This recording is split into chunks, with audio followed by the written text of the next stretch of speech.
यानंतर आपण थेट जाणार आहोत नाशिकला, कारण तपोवनाला आदित्य ठाकरे भेट देत आहेत। आज नाशिकमध्ये आदित्य ठाकरे पोहोचलेले आहेत। नाशिकमध्ये ठाकरेंच्या शिवसेनेला मोठा खिंडार पडल्यानंतर आदित्य ठाकरे नाशिकच्या दौऱ्यावर आहेत आणि त्यानंतर आता आदित्य ठाकरे तपोवनात दाखल झालेले आहेत। ज्या वृक्षांवर तपोवनामध्ये कुऱ्हाड पडणार आहे त्या वृक्षांची, त्या तपोवनाची पाहणी करण्यासाठी आदित्य ठाकरे दाखल झालेत।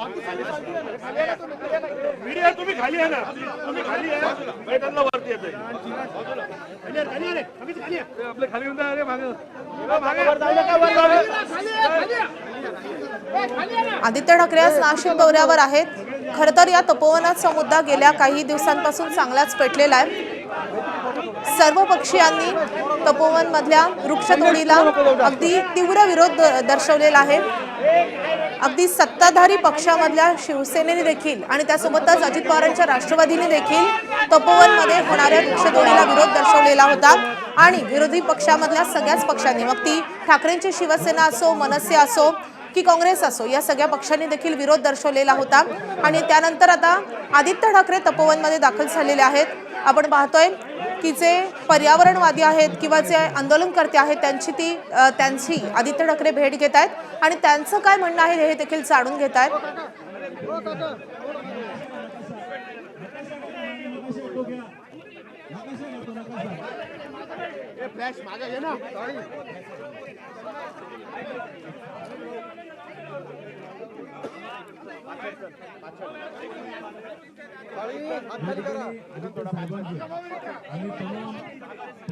नाशिकमध्ये वृक्षप्रेमींनी तपोवन मधल्या या वृक्षतोडीच्या विरोधात एक लढा उभारलेला आहे आणि आदित्य ठाकरे आता तिथे दाखल झालेले आहेत। या वृक्षप्रेमींसोबत आदित्य ठाकरे बातचीत करतायत, त्यांचं म्हणणं ऐकून घेत आहेत आणि त्यामुळे या लढ्याला आता आदित्य ठाकरे देखील साथ देताना दिसत आहेत।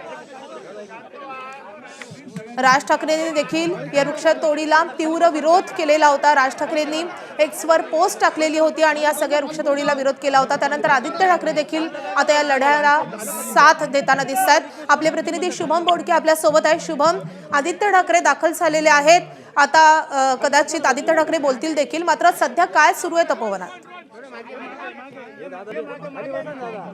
ठाकरे सेनेचे नेते आदित्य ठाकरे हे आता तपोवनाचे जे वृक्ष तोडण्याचा निर्णय प्रशासनाच्या माध्यमातून होतोय, त्यासाठी या साधुग्रामसाठी हे वृक्ष तोडले जाणार आहे त्या ठिकाणी पोहोचलेले आहेत।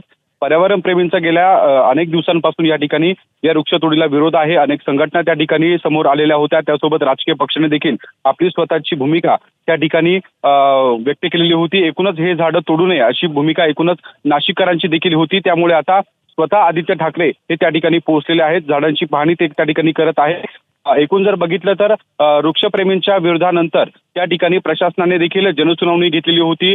वृक्षप्रेमींचं म्हणणं त्या ठिकाणी ऐकून घेतलं होतं। त्यानंतर कुंभमेळा मंत्री असलेले गिरीश महाजन यांनी देखील जवळपास नाशिकमध्ये 15,000पेक्षा जास्त झाडांची लागवड केली जाईल अशी घोषणा केलेली होती आणि तो उपक्रम देखील नाशिकमध्ये कुंभमेळा मंत्री गिरीश महाजन यांनी केलेला होता। एकूणच हा विरोध लक्षात घेता प्रशासन असेल, त्यासोबत राज्य सरकार असेल, यांनी अनेक महत्त्वाची पावलं त्या ठिकाणी उचलताना पाहायला मिळत होते। साधुग्राम हे महत्वाचं कुंभचं त्या ठिकाणचं ठिकाण आहे, त्यामुळे जे झाडं आहेत ते त्या ठिकाणी तोडू नये। साधू महंतांसाठी जे साधुग्रामचे झाडं तोडली जाणार आहेत त्या ठिकाणी साधू महंतांची देखील भूमिका ही झाडं तोडू नये अशी आहे। त्यामुळे एकूण जर बघितलं तर सरकारच्या अनेक या संपूर्ण निर्णयामुळे त्या ठिकाणी आता विरोधकांकडनं देखील तो प्रश्न आता आगामी निवडणुकीच्या अनुषंगाने उपस्थित केला जातोय। महापालिका निवडणुकीची रणधुमाळी सुरू आहे आणि त्यामुळे आज आदित्य ठाकरे हे नाशिकमध्ये दाखल झालेले आहे आणि त्यामुळे आपण जर बघितलं तर एकूणच त्या संपूर्ण साधुग्रामची पाहणी आदित्य ठाकरे हे करत आहे।